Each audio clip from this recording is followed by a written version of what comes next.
Alright, so welcome back guys to another Zanis recording. This is a casual game just like before, and also it's at 1.2 speed, so nothing really changed. Because this is not a ranked game, I won't expect anybody to invade, so right now I'm just guarding my own jungle, see if anybody is trying to come over, so that I can just get the blue buff without much resistance. Alright, so I expect the enemy has a butterfly as their jungler, as their assassin, so I will expect the butterfly to be getting the red buff first. So here I'm about to do something that I encourage most of you guys to do. Alright, so here instead of clearing the camp, I do lose some time in the process, but I check on the red buff and see if anybody is there. The butterfly usually starts from the red buff, so I'm just checking to see if the butterfly starts for the blue buff or the red buff. Because I know that butterfly is already cleared for a red buff, I know that the butterfly will be going to a blue buff next, and will most likely be ganking the bot lane. So I will be available. I will try to like counter his jungling path. So sure enough, because of the seagull that our team secured, we managed to catch the butterfly there, getting the blue buff. So now I have a clear idea of where the butterfly is, and I know the butterfly's route. The butterfly is able to clear the jungle slightly faster than me because butterfly has used her ability to clear jungle rather than auto attacks. And in the early game, heroes that have heroes that have abilities based on damage based on the ability is much stronger. So once you get to level 4, we are kind of on par at this point. So here I catch the enemy butterfly out of position, and it's a pretty easy kill for me. Also shout out this Ras for securing the last hit. Okay, and oh, looks like I got the last hit instead. Not too sure how that happened, but since the enemy retreated to a tower, I couldn't really do anything. So I know that we have number advantage at this point, and the Lindis can't really compete for this Abyssal Dragon, so I was able to take this objective rather easily.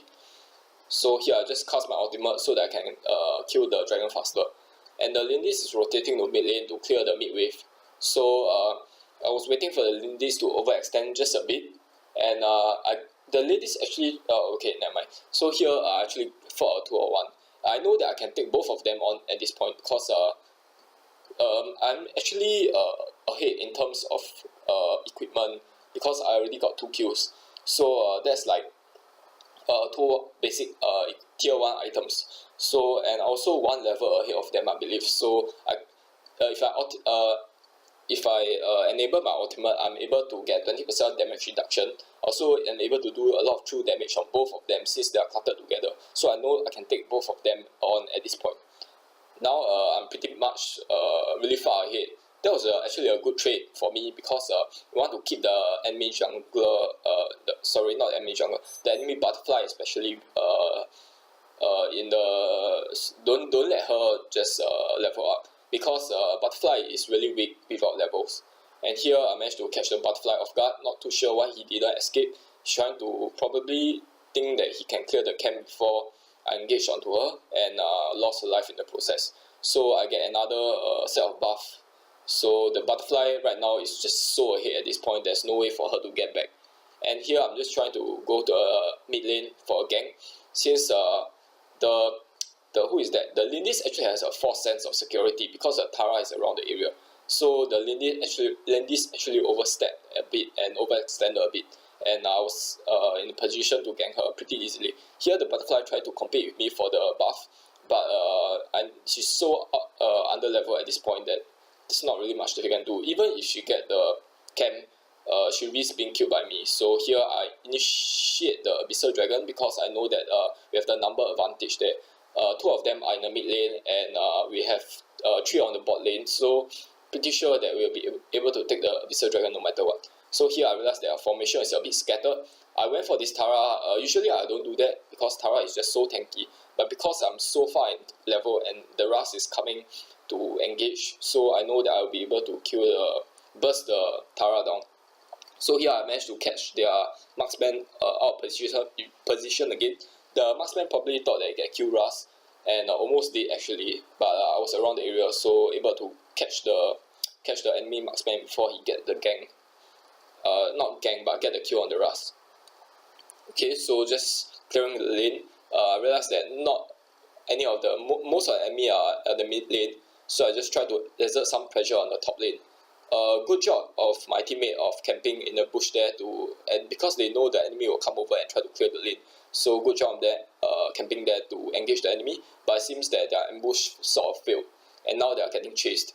So the Tara is really tanky, so tank through a lot of the damage. Here I use my ultimate to hit the Lindis, and good job to Aras here for sniping the Lindis, and good job to two of my teammates there for securing the kill. I wanted to say that I could have killed Lindis just now, but instead I used my first skill and tried to run away. If I've cast my first skill on the spot, I would have died along with the Lindis because the Lindis had very low health. So that was a slight misplay on my part, but nothing too major. I'm still really ahead of levels at this point.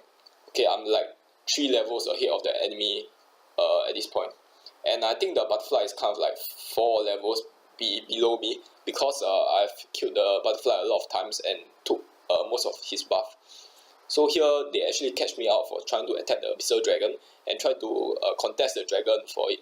But this Tara sort of jumped in too early because I sort of just be able to burst the Tara down. Notice that I didn't really cast my skill immediately, because if I do that, then the Tara will cast his ultimate and be able to regenerate the lost HP. So I go for a burst instead and try to burst the Tara down before he has even the time to cast the ultimate. And sure enough, because we have the number advantage and goal advantage in the all team fight, the enemy team had no chance of winning. Yep. So we won the last team fight and the enemy surrendered. Along with me taking most of their jungle, there's no way for the enemy to come back, especially with Zanis' incredible pushing power. So yep, if you take a look at enemy goal, most of them are like half of the amount of goal that I have. So shout out to all my teammates for doing well also, and I did 30% damage, and they also tanked the most in the game. So when you want to play a Zanis, what stats do you want to see? You want to see you having a decent amount of damage, but also taking a decent amount of damage. Notice that Zanis is played like a warrior rather than assassin. So instead of somebody like Batman who does a high amount of damage but cannot take a lot of damage, Zanis is somebody that you play on the front line in the late game. So in the early game, he has to play like an assassin, so let him scale up and jungle. But if you let him get to a late game, he will be a frontline guy and the tower stealing guy.